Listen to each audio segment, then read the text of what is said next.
Ministries.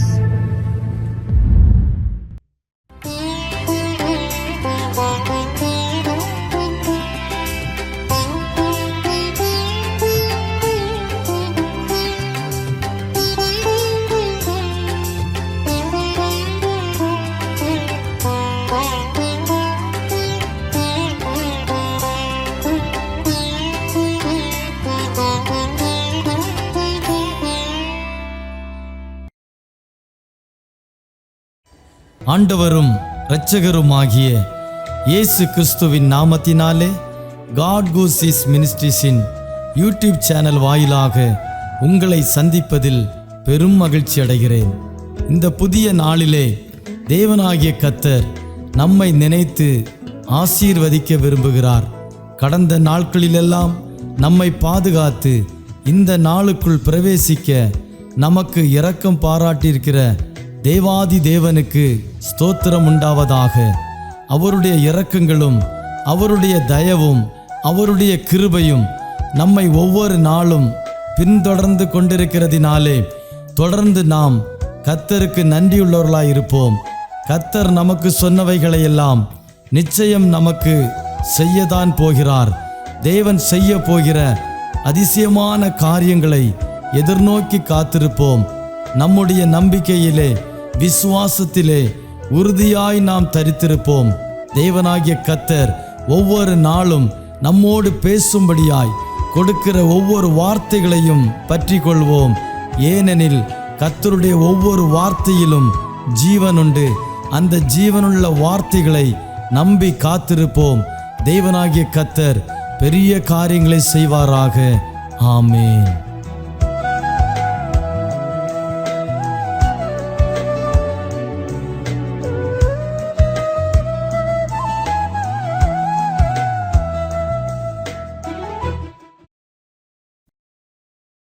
அவருடைய இரக்கங்களினாலே நம்மை முடிசூட்டி நடத்தின கிருபைகளுக்காக ஆண்டவரை ஸ்தோத்திரிக்கிறேன். அவருடைய இரக்கங்களுக்கு முடிவில்லை என்பதாக நாம் வேதத்திலே வாசிக்கிறோம். நாம் கடந்து வந்த பாதைகளிலே வந்த வேதனைகள், கண்ணீர்கள், வாழ்க்கையில் வந்த எல்லா சூழ்நிலைகளிலும் தேவனுடைய கிருபை, அவருடைய இரக்கம் நம்மை பாதுகாத்ததற்காக ஆண்டவரை ஸ்தோத்திரிக்கிறேன். இந்த நாளிலும் நம்முடைய தியானத்திற்காக மத்தேயு எழுதின சுவிசேஷம் 11ஆம் அதிகாரம் 28வது வசனத்தை நான் உங்களுக்காக வாசிக்கிறேன். வருத்தப்பட்டு பாரம் சுமக்கிறவர்களே, நீங்கள் எல்லோரும் என்னிடத்திலே வாருங்கள், நான் உங்களுக்கு இளைப்பாறுதல் தருவேன் என்பதாக இயேசு சொல்லியிருக்கிறார். இந்த வேத வசனத்தின் மூலமாக ஆண்டவர் நம்மோடு இந்த நாளிலே பேசும்படியாய் ஜெபத்தோடு எதிர்பார்ப்போடு தேவனுடைய வார்த்தையை கேட்கும்படி உங்களை கேட்டுக்கொள்கிறேன். ஆண்டவர் இயேசு கிறிஸ்து தம்மிடத்தில் வந்த ஜனங்களை பார்த்து சொன்ன ஒரு அருமையான வார்த்தை தான் நாம் இந்த இடத்துல வாசித்து கேட்டோம். இயேசு கிறிஸ்துவின் ஊழிய நாட்களிலே அவருடைய அருகாமையில் வந்ததான மக்கள் பலவிதமான வருத்தங்கள், கவலைகள், பிரச்சனைகள், தேவைகள், வியாதிகள், பிசாசின் கட்டுகள், இப்படி பலவிதமான சூழ்நிலைகளில் இருந்த மக்கள் இயேசு கிறிஸ்துவின் வசனத்தை கேட்கும்படியாய் அவரிடத்திலே வந்ததாக நாம் வேதத்திலே வாசிக்கிறோம். அவரிடத்தில் வந்த மக்களை பார்த்து ஆண்டவர் சொன்ன ஒரு வார்த்தையை தான் அந்த இடத்திலே நாம் வாசித்தோம். முதலாவது இயேசு சொன்னார், வருத்தப்படுகிறவர்களே என்பதாக. வருத்தப்படுகிறவர்கள் என்று சொன்னால் வாழ்க்கையிலே துக்கங்களை, கவலைகளை, துயரங்களை அனுபவிக்கிறவர்கள் என்று அர்த்தம். ஏசாயா 53ஆம் அதிகாரம் 4ஆம் வசனத்தில் இயேசு வேதம் எப்படி சொல்லுகிறது? இயேசு கிறிஸ்து நம்முடைய துக்கங்களை சிலுவையிலே சுமந்தார் என்று வேதத்தில் வாசிக்கிறோம். நம்முடைய வாழ்க்கையில நாம் அனுதினம் சந்தித்து கொண்டிருக்கிற, நம்முடைய வாழ்க்கையில வருகிற ஒவ்வொரு துக்கங்களையும் இயேசு சிலுவையிலே நமக்காக சுமந்தார். ஆகவே நம்முடைய வாழ்க்கையில எப்படிப்பட்ட துக்கங்கள் வந்தாலும் அதற்கு பரிகாரத்தை, விடுதலையை இயேசு சிலுவையிலே நமக்காக உண்டு பண்ணி இருக்கிறார். நம்முடைய துக்கங்களை அவர் சுமந்தார் என்று வேதம் சொல்லுகிறது. எரேமியா 33ஆம் அதிகாரம் 13ஆம் வசனத்தில் நம்முடைய சஞ்சலங்களை போக்கி நம்மை சந்தோஷப்படுத்துவதாக வேதத்திலே வாசிக்கிறோம். நான் அவர்கள் சஞ்சலத்தை போக்கி அவர்களை சந்தோஷப்படுத்துவேன் என்று ஆண்டவர் சொன்னார். யோவான் 16 அதிகாரம் 20 உங்கள் துக்கம் சந்தோஷமாக மாறும் என்று ஆண்டவர் சொல்லியிருக்கிறார்.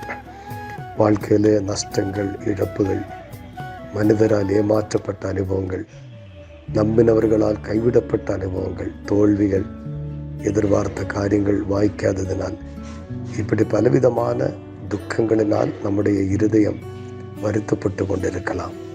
இந்த வார்த்தை கேட்கிற எனக்கு அன்பான சகோதரி, சகோதரனே, உங்கள் வாழ்க்கையில் இருக்கிற வருத்தங்களை, உங்கள் இருதயத்தில் இருக்கிற அத்தனை சஞ்சலங்களையும் நீக்கி உங்களை மகிழ்ச்சியினால் நிரப்புவதற்கு அவரால் கூடும். நம்முடைய கண்ணீரை துடைக்கிற ஒரு நல்ல ஆண்டவர் இயேசு கிறிஸ்து.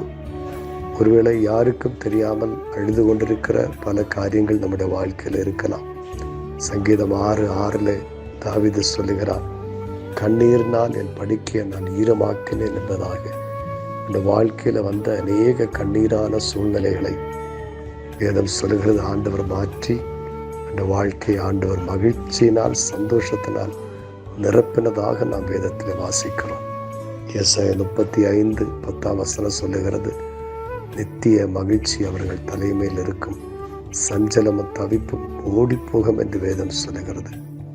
இந்த நாளிலே உங்கள் வாழ்க்கையில் இருக்கிற அத்தனை சஞ்சலங்களை, தவிப்புகளையும், தவித்து கொண்டிருக்கிற காரியத்தில் எல்லாம் கர்த்தர் ஒரு விடுதலை கொடுப்பார். ஏசாயா 43:19 சொல்லுகிறது, கர்த்தர் வனாந்திரத்திலே வழிகளை திறப்பார், அவாந்திர வெளிகளிலே ஆறுகளை உண்டாக்குவார் என்பதாக வேதத்திலே வாசிக்கிறோம். ஏசாயா 56:7 சொல்லுகிறது, நான் என் ஜனத்தை என் ஜெப வீட்டிலே கொண்டு வந்து அவர்களை மகிழ பண்ணுவேன் என்று வேதம் சொல்லுகிறது. ஆண்டவர் உங்களை மகிழ பண்ணுவார். இந்த வருஷம் முடிவதற்குள்ளாகவே உங்கள் வாழ்க்கையில் இருக்கிற அத்தனை வருத்தங்களை மாற்றி ஆண்டவர் உங்களை நிச்சயமாய் மகிழ பண்ணுவார். பிரியமானவர்களை, சங்கீதம் 4:7 சொல்லப்பட்டிருக்கிறது, தானியமும் திராட்சரசமும் பெருகியிருந்த காலத்தில் அவர்களுக்கு இருந்ததை பார்க்கலும் அதிக சந்தோஷத்தை கர்த்தரின் இருதயத்திலே தந்தார் என்பதாக. அதிக சந்தோஷத்தை தேவனை தேடுகிறவர்களுக்கு ஆண்டவர் கொடுக்க வல்லவர். 2வது சொல்லுகிறது, பாரம் சுமக்கிறவர்களே. பாரம் சுமக்கிறவர் என்றால் சுமை சுமக்கிறவர்கள், பொறுப்புகள், கடமைகள், வேலைகள், பலவிதமான அலுவல்களை தனியாக செய்ய முடியாமல் தவித்து கொண்டிருக்கிற அநேகர் உண்டு. ஐயோ, தனியாக எல்லாவற்றையும் என்னால் செய்ய முடியவில்லை, எனக்கு உதவி செய்ய யாரும் இல்லை, என்னோடு கூட இருக்க யாரும் இல்லை, எனக்கு ஒத்தாசையாக, எனக்கு துணையாக யாரும் இல்லை என்று நினைக்கிறவர்கள் உண்டு. ஏசாயா 41:13 சொல்லுகிறது, பயப்படாதே, நான் உனக்கு துணை நிற்கிறேன். பலவிதமான பாரங்களை சுமக்கிறவர்கள், குடும்ப பாரங்கள், வேலையில் உள்ள பாரங்கள், பொறுப்பில் இருக்கிற பாரங்கள், பாரங்கள், இப்படிப்பட்ட பலவிதமான பாரங்களை உங்களால் சுமக்க முடியாமல் திணறிக் கொண்டிருக்கிறீர்களோ, ஆண்டவர் சொல்லுகிறார், நான் உனக்கு துணை நிற்கிறேன், நான் உனக்கு உதவி செய்ய என்னால் முடியும். 55 சங்கீதம் 22 சொல்லுகிறது, கர்த்தர் மேல் உன் பாரத்தை வைத்துவிடு, அவர் உன்னை ஆதரிப்பார் என்பதாக. இன்னைக்கு உங்கள் வாழ்க்கையில் எப்படிப்பட்ட பாரங்கள் இருந்தாலும் உங்களுக்கு உதவி செய்ய ஏசப்பா கூடியிருக்கிறார். 2 நாளாகமம் 14:11 வாசிக்கிறோம், பலன் உள்ளவனுக்கும் பலன் இல்லாதவனுக்கும் உதவி செய்வது ஆண்டவருக்கு லேசான காரியம். உங்களுடைய வாழ்க்கையில் எவ்வளோ பெரிய பாரமாக இருந்தாலும் உங்களுக்கு உதவி செய்ய ஆண்டவரால் முடியும். அடுத்ததாக ஆண்டவர் சொன்னார், என்னிடத்தில் வாருங்கள், வருத்தப்படுகிறவர்கள், பாரம் சுமக்கிறவர்கள், என்னிடத்தில் வாருங்கள். தேவனுடைய பிள்ளைகளை, உங்கள் வாழ்க்கையில் இருக்கிற வருத்தங்களை, பாரங்களை மாற்றுவதற்கு ஏற்ற ஒரு நல்ல இடம்தான் இயேசுவின் பாதம். நீங்கள் இயேசுவினிடத்தில் வரும்போது, என்னிடத்தில் வருகிறவனை புறம்பே தள்ளுவதில்லை என்று வேதத்திலே வாசிக்கிறோம். உங்களுடைய விடுதலைக்காக, உங்கள் பரிகாரத்துக்காக மனிதனை தேடியோ, மந்திரவாதிகளை தேடியோ, இன்னும் உலகத்தில் நமக்கு எப்படி யார் என்ன உதவி செய்யலாம் என்று சொன்னாலும் அவர்கள் வார்த்தைகளை நம்பியோ நாம் போனால் நம்முடைய வாழ்க்கையில் விடுதலை கிடைக்காது. தேவனிடத்தில் வர வேண்டும். நமக்கு ஒரு வருத்தம் வரும்போது, ஒரு பாரம், ஒரு பிரச்சனை வரும்போது நாம் முதலாவது செய்ய வேண்டியது அவருடைய பாதத்தில் போய் முழங்கால் படியிட வேண்டும். அவரை தேட வேண்டும். இயேசுவனிடத்தில் வர வேண்டும். மனிதன் மீதோ பொருள் மீதோ பணத்தின் மீதோ பலத்தின் மீதோ நம்முடைய நம்பிக்கை போகக்கூடாது. நம்முடைய நம்பிக்கை இயேசுவின் மீது மட்டும்தான் இருக்க வேண்டும். அவரிடத்தில் வர வேண்டும். அவர் நமக்கு உதவி செய்வார். கடைசியாக ஆண்டவர் சொன்னார், நான் உங்களுக்கு இளைப்பாறுதல் தருவேன் என்பதாக. ஆறுதல் தருகிற ஆண்டவர். துயரங்களை மாற்றி பாரங்களை மாற்றி நம்முடைய வாழ்க்கையில ஆறுதலை கொடுக்கிறவர். ஏசாயா 66:13 வாசிக்கிறோம், ஒரு தாய் தன் பிள்ளையை தேற்றுவது போல ஆண்டவர் நம்மை தேற்றுவார். ஏசாயா 49:15 சொல்லுகிறது, ஒரு ஸ்திரீயானவள் தான் பாலகனை மறந்தாலும் நான் உன்னை மறப்பதில்லை என்று ஆண்டவர் சொல்லுகிறார். மன நிம்மதியை தருகிறவர். இன்றைக்கு வாழ்க்கையில் நிம்மதி இல்லாமல், சமாதானம் இல்லாமல், துயரங்களினால் கவலைகளினால் பாரப்பட்டிருக்கிற எனக்கு அன்பான சகோதரி சகோதரனே, இயேசப்பா உங்களுக்கு ஆறுதலை கொடுப்பார். எல்லா சூழ்நிலைகளையும் ஆண்டவர் மாற்றுவார். உங்கள் வாழ்க்கையில் ஆண்டவர் பெரிய காரியங்களை செய்வார். இந்த வசனத்தை கேட்கிற ஒவ்வொருடைய வாழ்க்கையிலும் ஆண்டவர் ஆறுதலையும் சமாதானத்தையும் தந்தருள்வாராக. ஆமென். ஆமென்.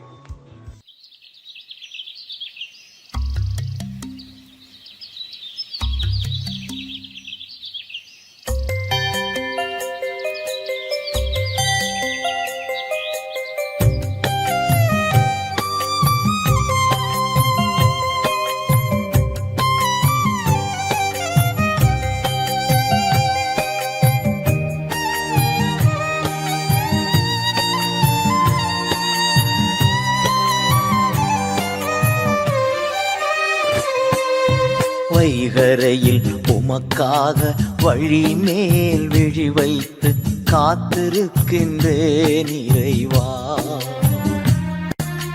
காலை நேரம் உமக்காக வழி மேல் விழி வைத்து காத்திருக்கின்றேன் இறைவா. என் ஜெபம் கேட்டு பதில் தாரும், பெருமூச்சை பார்த்து மனம் இறங்கும். என் ஜெபம் கேட்டு பதில் தாரும், பெருமூச்சை பார்த்து மனம் இறங்கும். வைகரையில் உமக்காக வழி மேல் விழி வைத்து காத்திருக்கின்றேன் இறைவா. காலை நேரம் உமக்காக வழி மேல் விழி வைத்து காத்திருக்கின்றேன் இறைவா.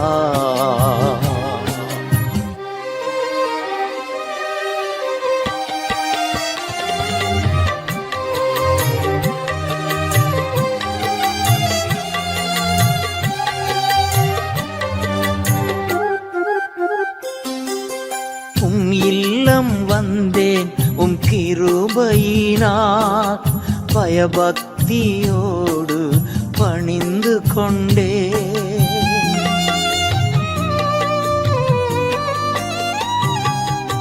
நிறைவான மகிழ்ச்சி உம் சமூகத்தில், குறையில்லாத பேரின்பம் உம் பாதத்தில்.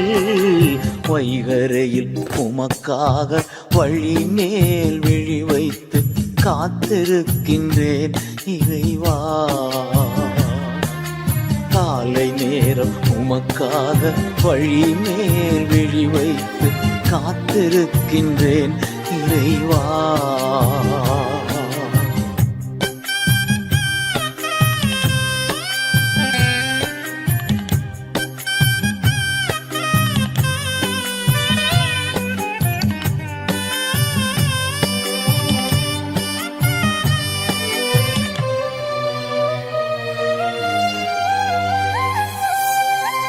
ஆட்சி செய்யும் ஆளுநர் நீர்தானையா, உம்மை அன்றி வேறு ஒரு செல்வம் இல்லையே.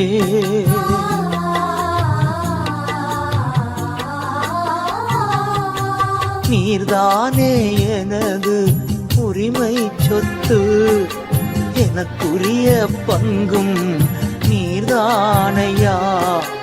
வைகரையில் உமக்காக வழி மேல் விழி வைத்து காத்திருக்கின்றேன் இறைவா. காலை நேரம் உமக்காக வழி மேல் விழி வைத்து காத்திருக்கின்றேன் இறைவா.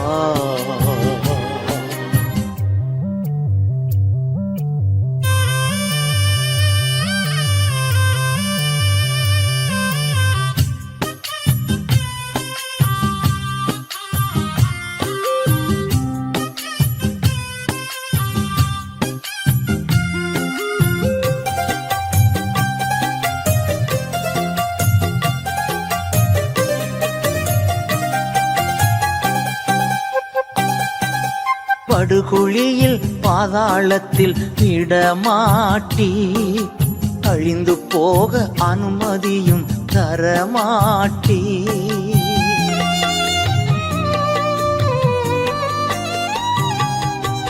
என் இதயம் பூரித்து துள்ளுகின்றது, என் உடலும் பாதுகாப்பில் இளைப்பாறுது. வைகரையில் உமக்காக வழி மேல் விழி வைத்து காத்திருக்கின்றேன் இறைவா.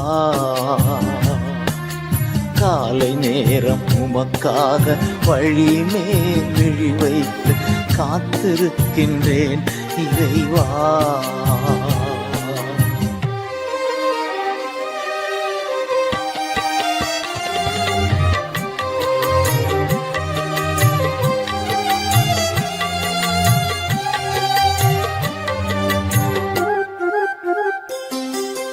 காலைதோறும் திருப்தியாக்கும் கிருபையால் நாளெல்லாம் களி கூர்ந்து மகிழ்ந்திருப்பே.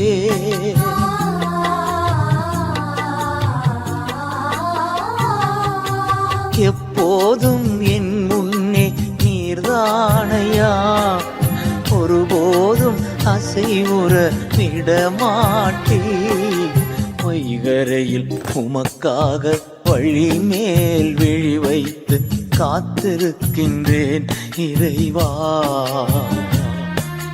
காலை நேரம் உமக்காக வழி மேல் விழி வைத்து